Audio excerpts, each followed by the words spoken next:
পশ্চিমবঙ্গ সরকারের শিল্পী mobile number 62904719337। Krishnadas Krishnadas Shri চৈতন্যের দর্শন দাস অনাহুত রমাহুত আহুত ভক্ত মন্ডলী আদ্যাশক্তির অংশের ভূতা বাৎসল্য রসে পরিপূর্ণা আরাধিয়া জননী সকল ছোট ছোট ভয় ধরুন এহেন সময়ে এহেন সংকল্পিত মহতি হরি বৎসরে আমরা এসেছি কিছু হরি কথা কৃষ্ণ কথা বলার লাগে। হরি কথা কৃষ্ণ কথা বলতে গিয়ে যদি কোনো ভুল ত্রুটি করে থাকি, আস্তে আস্তে মায়ের আসতে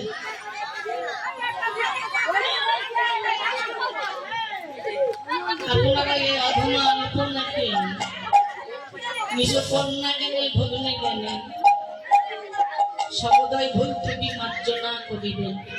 ইহা আপনাদের কাছে আমার একান্ত কামনা বা প্রার্থনা।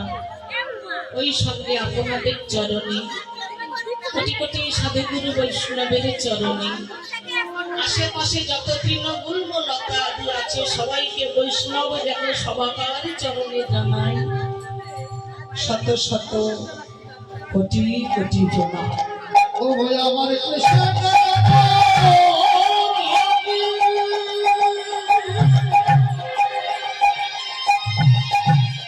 আমার কৃষ্ণ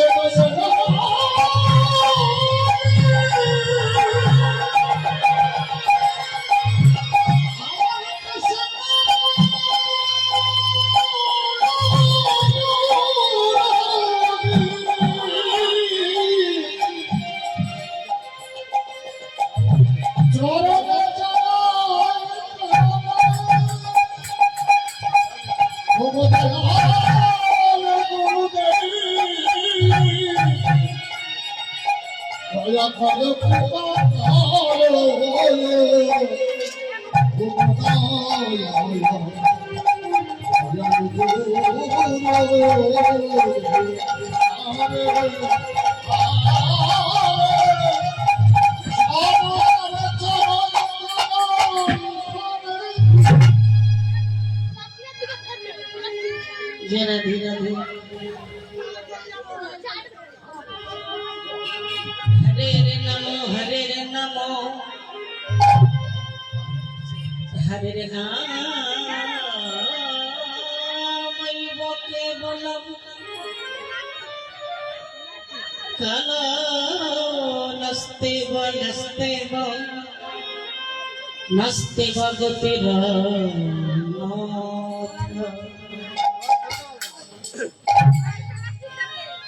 আস্তে বাইরে আস্তে কথা না, সামনে বসে তো কথা বলবেন না। পরিবেশের নীরবতা বজায় রাখুন।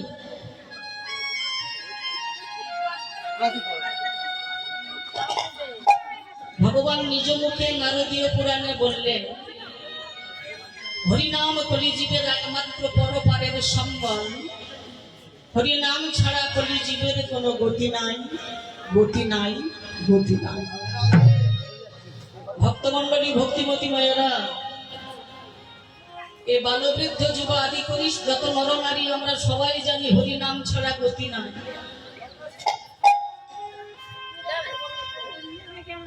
হরিনাম আমাদের সবাইকে করতে হবে, কিন্তু এই যে মায়েরা আসতে বলছে যার যত টাকা পয়সা বিষয় বৈভব অট্টালিকা থাক না কেন, এ নাম ধনীর বল, দরিদ্রের বল, দুর্বলের বল, সবলের বল, কোটি কোটি বিশ্ব ব্রহ্মাণ্ডের বল।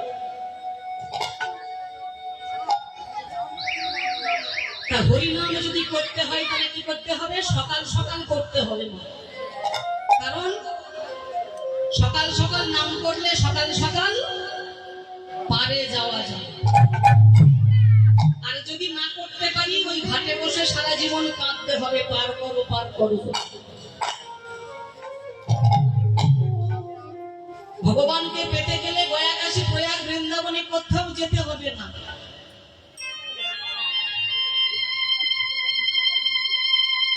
কোনো মঠ মন্দিরে ছুটে যেতে হবে না, কোনো তীর্থস্থানে যেতে লাগবে না। আমাদের ভগবান চৈতন্য মহাপ্রভু বললেন, দশে পাঁচে মিলেমিশে দুয়ারে বসিয়া হরিনাম করো সবে করে করো কালিয়া। ঘরে বসে যদি নাম করতে পারো, ভগবান তোমার কাছে পাগলের মতো ছুটে আসবে, তোমাকে ভগবানের কাছে ছুটে যেতে লাগবে না। রামকৃষ্ণ পরমহংসদের একদিন নরেনকে বলেছিলেন, নরেন রে, তোমার হৃদয় পদ্মটা যদি ঠিক মতো প্রস্ফুটিত করতে পারো, এই হৃদয় পদ্মের মধুপান করার জন্য অলিকুল তোমার কাছে আত্রা থেকে ছুটে আসবে, তোমাকে অলিকুলের কাছে ছুটে যেতে হবে না। মানে কি, ঘরে বসে যদি তাকে ডাকার মতো ডাকা যায়, ভগবান আমাদের কাছে ছুটে আসলে আমরা ভগবানের কাছে ছুটে যেতে লাগবে না। 14 বছর পরে রামচন্দ্র যখন সীতাকে উদ্ধার করে নিয়ে অযোধ্যায় ফিরে যাবেন বলে যুগলে দাঁড়ালেন, সেই যুগল দর্শন করে হনুমান বলেছিলেন, হে প্রভু রামচন্দ্র, তুমি যখন অযোধ্যায় ফিরে যাবে, যাবার আগে একটা কথা আমি তোমাকে জিজ্ঞাসা করব, আমার মনের বাসনা পূর্ণ করে যাবে। বলল কি? অযোধ্যায় যখন ফিরে যাচ্ছ যাও, যাওয়ার আগে যদি আমার মা অঞ্জনাকে একবার দর্শন দিয়ে যাও, তাহলে বড় কৃতার্থ হবে। বললেন বেশ, তাই হবে। মায়েরা, এই বলে হনুমান চললেন মা অঞ্জনার কাছে। মা, মা, কে আমার হনু এলি? হ্যাঁ মা। এতদিন কোথায় ছিলি বাবা? বলে কেন, তীর্থে ছিলাম। ভগবানের কাছে থাকা মানে তীর্থের থেকে মানে কি বেশি? কোথায় ছিলি? বলে তীর্থে ছিলাম।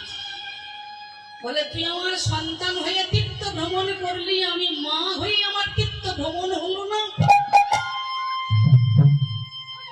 সেদিন হনুমান বলেছিলেন, মা, সময় হলে তীর্থ তোমার কাছে ছুটে আসবে, তোমাকে তীর্থের কাছে ছুটে যেতে লাগবে না।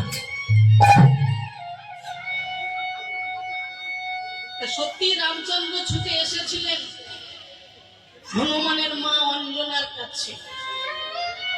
জগৎকে এটাই শেখালো রে জগৎ, ডাকার মতো যদি ঘরে বসে তাকে ডাকতে পারো,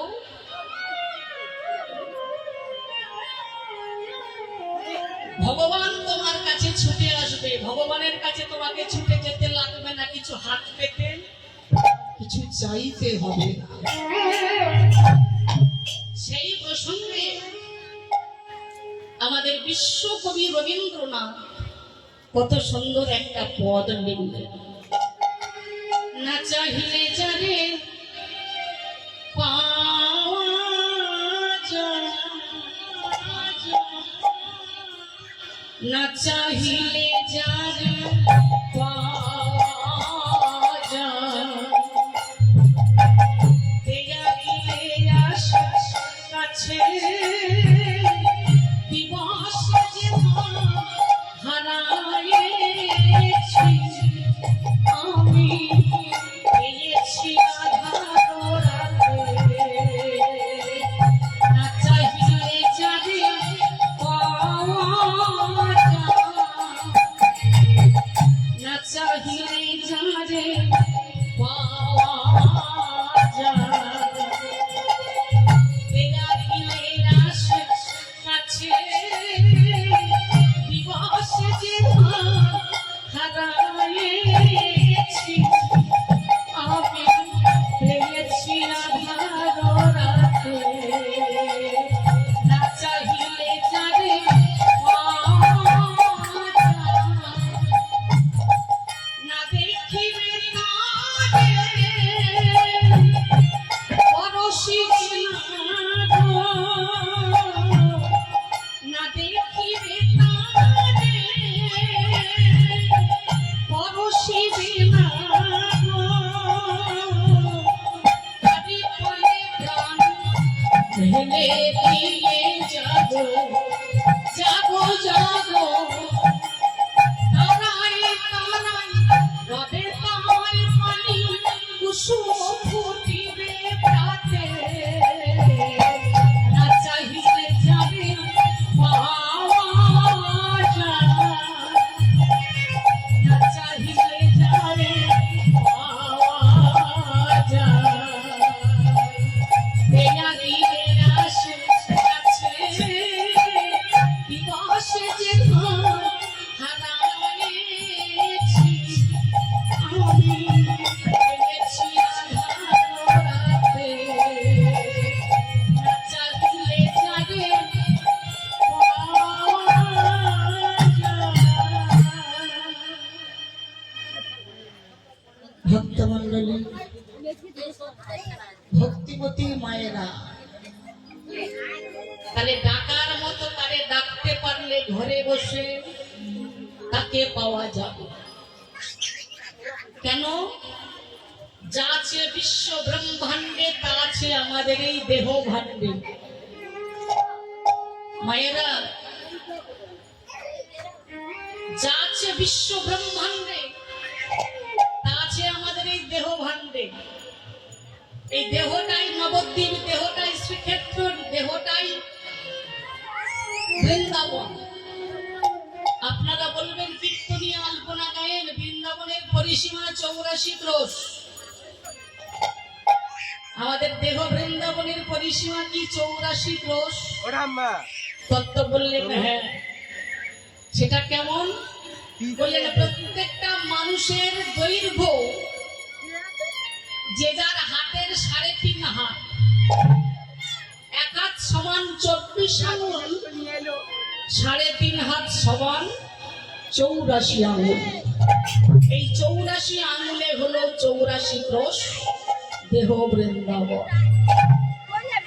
মায়েরা, আপনার বৃন্দাবনে যত যত দেবতা আছেন, যত যত লীলাস্থলী আছে, এই দেহ বৃন্দাবনের মধ্যে তত তত লীলাস্থলী আছে, তত তত দেবতা আছে। একটু লক্ষ্য করবেন, তত্ত্বদর্শী কত সুন্দর কথা লিখলেন। চূড়া মধ্যে চূড়ামণি ব্রহ্ম পাশে স্থিতি, পাঠ মধ্যে মহাবিষ্ণু করিছেন বসতি, চক্ষু মধ্যে কালা চাঁদ করিতেছে ধ্যান, নাসিকাতে নিত্যানন্দ মধু করে পান, কর্ণেতে চৈতন্য গোসাই হয়ে সাবধান, মুখেতে ভদ্রাক্ষ বসি 32 যোগান, জিহ্বাতে নারদ মুনি বাজায় কন্দন, জিহ্বা নিচে বসে নদী খাড়া গঙ্গা জল, আল জিহ্বাই সরস্বতী ঘামেতে শ্রীরাম, কণ্ঠতে সে ঠিকানাই বাহুতে বলরাম, হস্তমধ্যে শ্রী গোবিন্দ দানে অধিপতি, সপ্তদ্বীপে জগন্নাথ করিছেন বসতি, নাভি মূলে ব্রহ্মা সদা করিতেছে লীলা, লিঙ্গে মহাদেব বসে রয়ে চন্দ্রকলা, হাঁটুতে শক্তির স্থিতি বসুমতী পাই, 18 মোকাম তত্ত্ব শুনো সমুদয়, অক্ষেতে মথুরা ধাম করিতেছে স্থিতি, মুখদানে চিরাধিকা করিছেন বসতি, ব্রহ্মরন্ধ্রে মস্তকেতে শ্রীগোলক ধাম, কর্মদয় হয় বটে শ্রীযুগল নাম, রাধাকুণ্ড শ্যামকুণ্ড হয় নেত্রদয়, কালিন্দী যমুনা দুই নাসিকাতে বয়, জিহ্বা ভিতরে গোবর্ধনের কোঠরি, কহিলাম ধাম তত্ত্ব শোনো বর্ণধরি। এই সব তত্ত্ব কথা যেই জন জানে, নর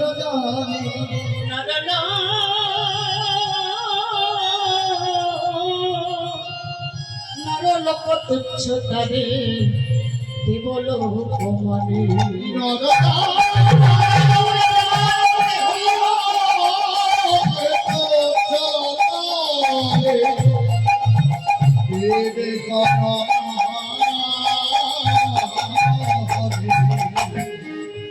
তাহলে মায়েরা, আপনার বৃন্দাবনে যত যত লীলাস্থলী আছে, যত যত দেবতা আছে, এই দেহ বৃন্দাবনে সেই সেই দেবতা আছেন, সেই সেই লীলাস্থলী আছে।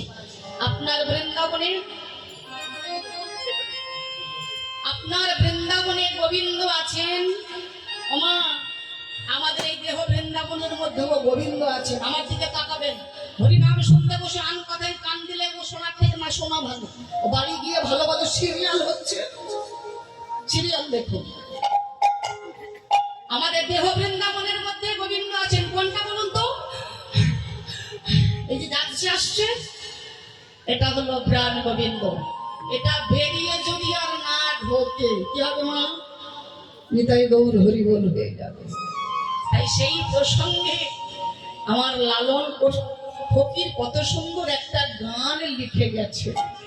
খাঁচার ভিতর অচিন পাখি এনে আসে যায়, ও গো খাঁচা ভিতর পাখি কাজে আসে যায়। এই খাঁচার ভিতর অচিন পাখি এনে আসে যায়। ও গো খাঁচা ভিতর পাখি কাজে আসে যায়। আরে ধরতে পারলে মনো বেবি, ধরতে পারলে মনো বেবি, দিতাম কেমনে আসল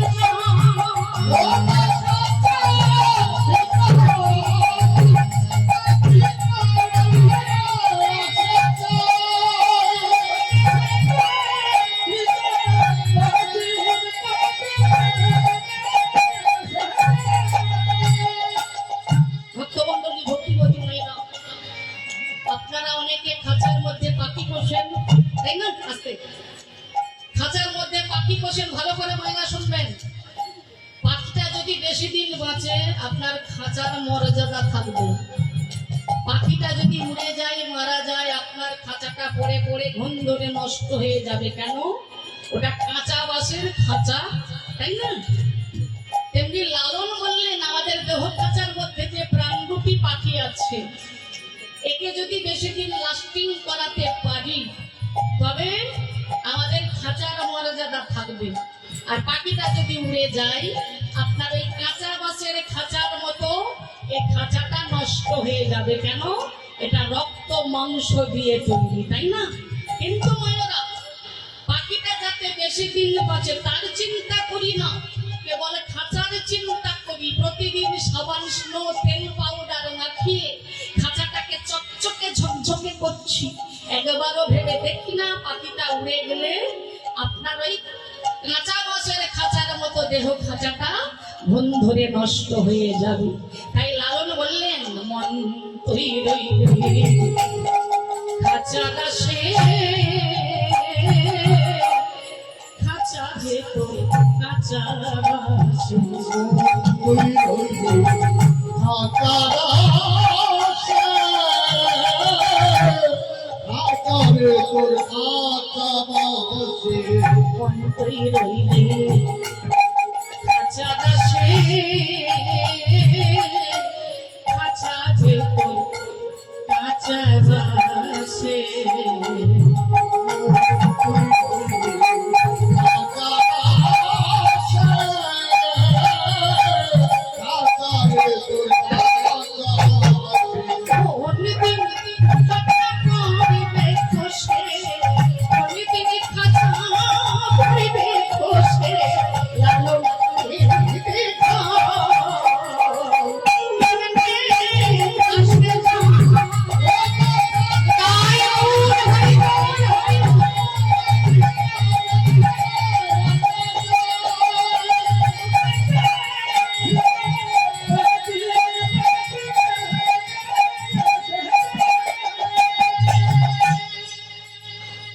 ভক্তমণ্ডলী, ভক্তিবতী মায়েরা, কত বড় গান ঝালাপালা হয়ে যাচ্ছে।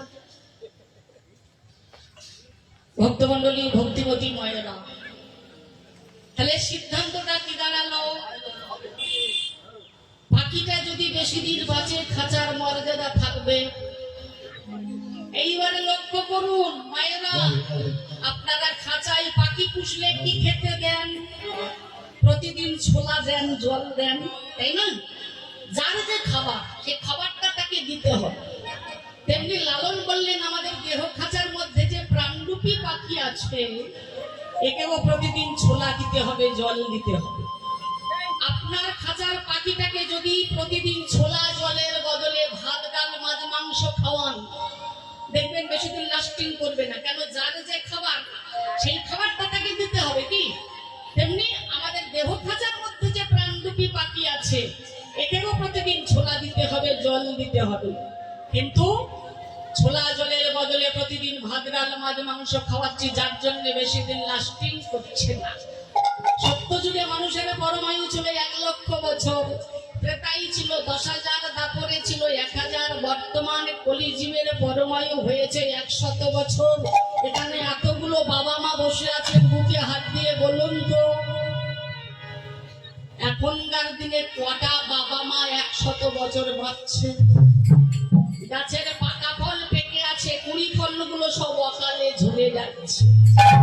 80-100 বছরের ঠাকুরদা ঠাকুমা বেঁচে আছে, তাদের কোলে ছোট ছোট ছেলে মেয়ে নাতি নাতনি, নিতাই গৌর হরি বল।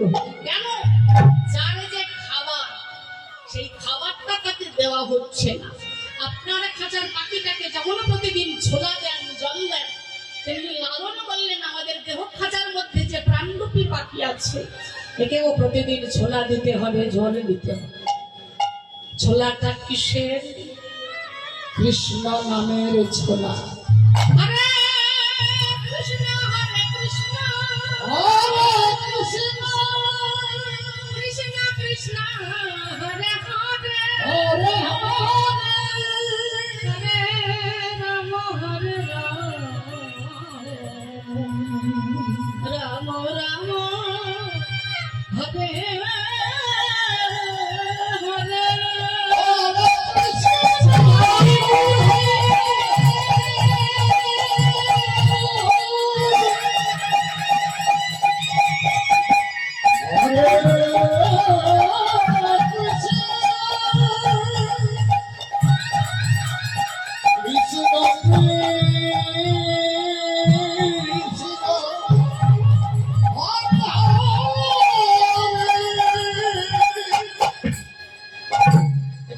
কৃষ্ণ নামের ছোলা।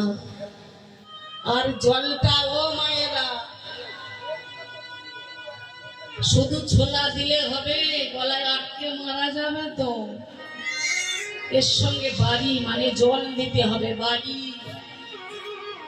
সেটা হলো কৃষ্ণ প্রেমের বাড়ি। শুধু কাঁদতে হবে মা। যেদিন থেকে জন্ম নিয়েছি ওয়া ওয়া ওয়া করে কেঁদে উঠেছি। বৈষ্ণব কবি বললেন ভবসাগরে পাড়ি দিতে গেলে তোমাকে হাগোবিন্দ বলে কাঁদতে হবে, নইলে তোমার পারের পাতে ও পারের করি তুমি সঞ্চয় করতে পারবে না। ধূপের কাছে আমরা ভগবানের কাছে জেলে দিই মা,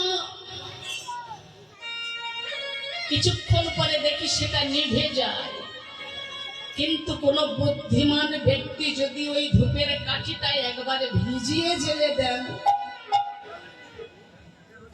একটু বেশিক্ষণ সময় জ্বলে না। তেমনি বৈষ্ণব কবি বললেন রে জীব, কেউ যদি তোমাদের দেহ ধূপ কাঠিটা একবার কৃষ্ণ প্রেমের জলে ভিজাতে পারে,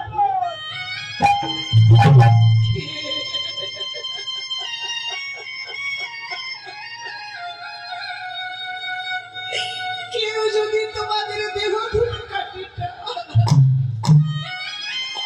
একবার কৃষ্ণ প্রেমের জলে ভিজাতে পারো, এ দেহ ধূপ কাঠিটা কিছুদিনের জন্য দীর্ঘস্থায়ী হবে হবে হবে। এই শুধু কাঁদতে হবে মা। কান্না ছাড়া ভগবানকে পাওয়া যাবে না, ভগবত কৃপা পাওয়া যাবে না।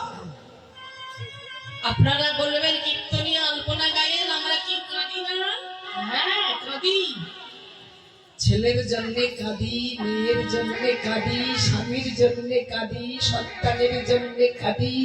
গাড়ি দাও, বাড়ি দাও, টাকা দাও, শুধু দাও দাও দাও।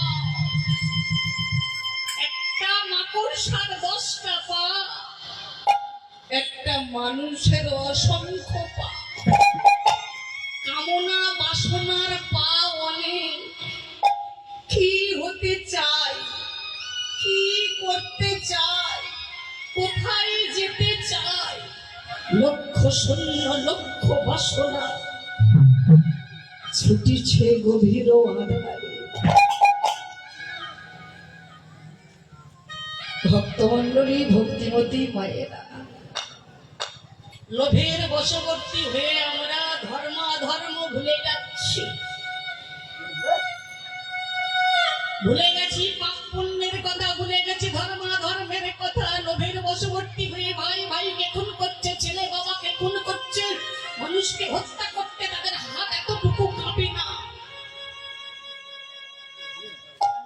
কিন্তু গোদা বাংলায় একটা কথা আছে, প্রবাদ আছে, লোভে পাপ, তারপরে কি জানো মা, মাঝে মাঝে ভুলে যায়। হ্যাঁ, একটু মনে করিয়ে দেবে, পাপের মৃত্যু। কেউ কারোর মৃত্যুর জন্য কেউ দায়ী হয় না, কেউ কারোর বিপদের জন্য কেউ দায়ী নয়। যে যার বিপদ সে তার ডেকে আনে, যে যার মৃত্যু সে তার ডেকে আনে। পঞ্চপাণ্ডবরা যেদিন দ্রৌপদীকে বিবাহ করে মা ইন্দ্রপ্রস্থে বাস করছিলেন, দুর্যোধনের ইচ্ছা যেন তেন প্রকারে এদের রাজত্ব হতে বিতাড়িত করব। তাই মা শকুনির সঙ্গে পরামর্শ করে পাশা খেলার আয়োজন করবে।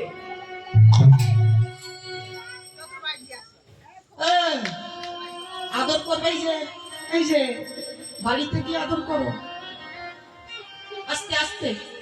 ওমা বাড়ি গিয়ে আদর, সামনে বসে কথা বলো। ভক্তমণ্ডলী, ভক্তিমতী মায়েরা, সেদিন বিদুর ধৃতরাষ্ট্রকে বলেছিলেন, কুরুরা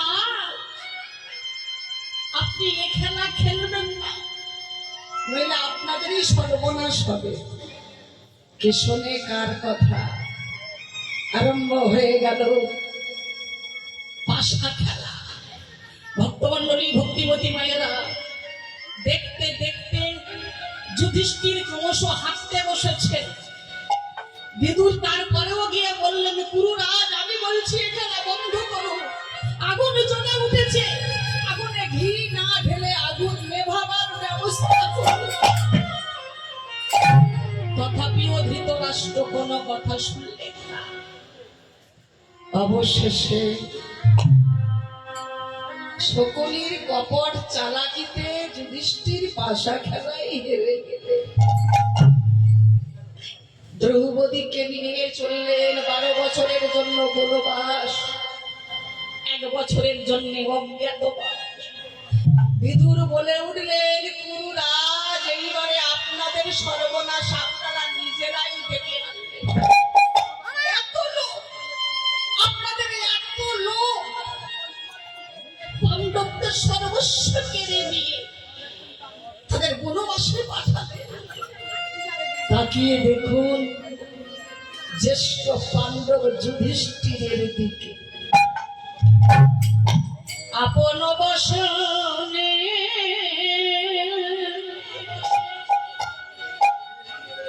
বদন খানি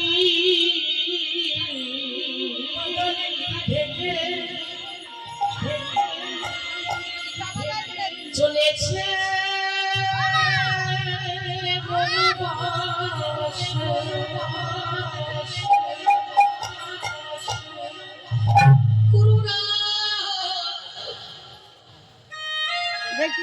ধর্মরাজ যুধিষ্ঠিরের দিকে তাকিয়ে দেখুন নিজের বস্ত্রপ্রস্থাঞ্চল দিয়ে বসনখানি বদনখানি ঢেকে চলেছে বনবাস। কেন জানেন? যাতে ধর্মের রসায়নে আপনার সন্তানদের কোনো ক্ষতি না হয়। তাকিয়ে দেখুন দ্বিতীয় পাণ্ডব ভীমের দিকে, তিনিও দুটো হস্ত প্রসারিত করতে করতে বনবাসে চলেছেন। এটা তার ইঙ্গিত, ওই দুটো হস্ত দিয়ে আপনাদের সন্তানদের প্রাণে বিনাশ করবে। একই ইঙ্গিত তাকিয়ে দেখুন তৃতীয় পাণ্ডব অর্জুনের দিকে। তার পাশে চলেছেন পাঞ্চাল নগরের কন্যা, ধ্রুপদ কন্যা পাঞ্চালী দ্রৌপদী। তিনিও তারা বসন দিয়ে বদনে কানি ঢেকে কাঁদতে কাঁদতে চলেছে। রাজনন্দিনী ভিখারিণী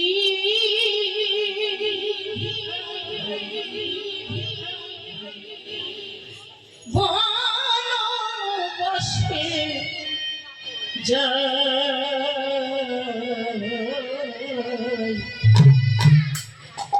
চলিতে চরণ নারী তবু যেতে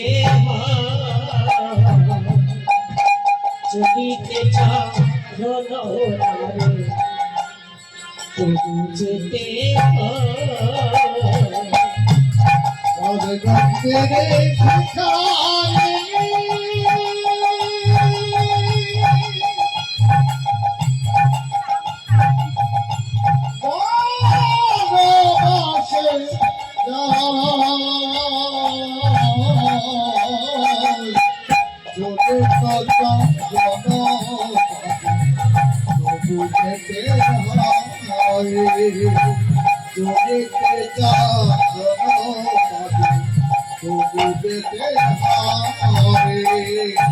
রাজনন্দিনী ভিখারিণী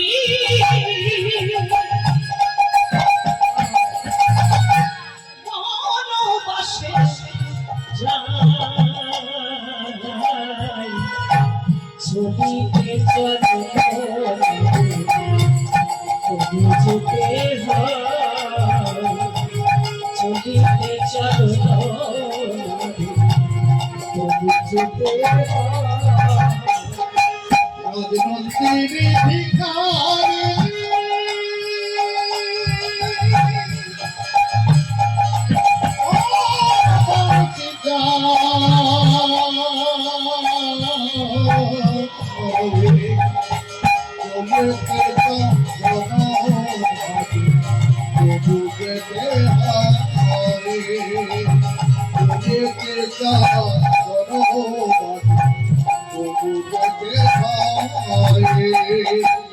হলি রাধো দিয়া পরে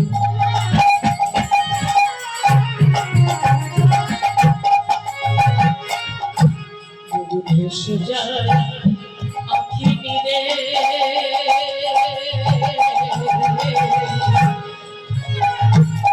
আজ হলি রাধো দিয়া পরে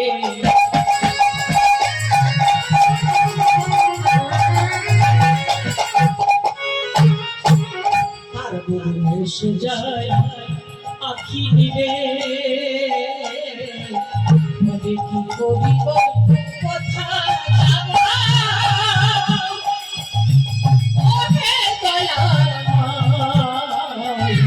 চলিতে চরণ যেতে হয়। রাজনন্দিনী ভিখারিণী চলিতে তবু যেতে হয়, চলিতে তবু যেতে হয়। যে দ্রুপদ রাজার নন্দিনী ধৃষ্টদ্যুম্নের ভগিনী পঞ্চপাণ্ডবের জননী, পঞ্চপাণ্ডবের সহধর্মিণী, সেই দ্রৌপদীর দিকে তাকিয়ে দেখুন আপন বসনে বদনখানি ঢেকে কাঁদতে কাঁদতে চলেছে বনবাসে। আমি বেশ বুঝতে পারছি এটা তার কান্না নয়, এটা তার ধ্বংসের